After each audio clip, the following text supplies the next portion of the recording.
back in the late 1980s, our diocese decided that there needed to be some new Episcopal churches planted in Western Washington, and the churches in the eastern part of King County, east of Lake Washington, said that the Sammamish Plateau was the area that was growing the fastest. So they did a survey and they discovered it was the fastest growing part of the west side, and so the decision was made to plant a church on the Sammamish Plateau, and the diocese went ahead and bought a piece of property, almost 5 acres, and that's where our church stands now. And then they went out to call a priest to come in to be the church planter. And that ended up being me. And I thought about it and prayed about it hard for a long time about whether to do this, and finally my wife said, just do it. So I said I would. And I had to learn a lot in a short time about how you actually plant a church that's going to grow and draw in new people, not just transfer some Episcopalians around. So we did, and we started the Christopher McAuliffe Elementary School, and the diocese was paying my salary in addition to having purchased the property. So they were making a real investment up front in the faith that a new church would happen. And after a little over a year's work in planning and preparing and calling on homes, we held the first Sunday service, and about 170 people showed up, which was great. And from then on, Good Samaritan was operating, first in a grade school and in the lunchroom and in the gym, and then we moved to Lutheran Bible Institute, and the support from the diocese continued, and individual churches in the diocese also sent support in both money and other resources. We borrowed a choir director for a little while. We got help with Christian education and some other things so that we would have a good full program from the beginning.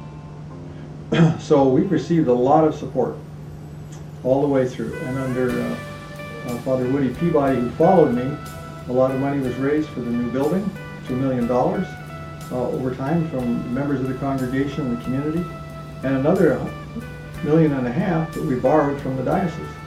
So the diocese has been very supportive financially in helping us to carry out the plan of planting the church here and having a successful congregation that would grow spiritually and in numbers and financially and in every way, and spread the good news.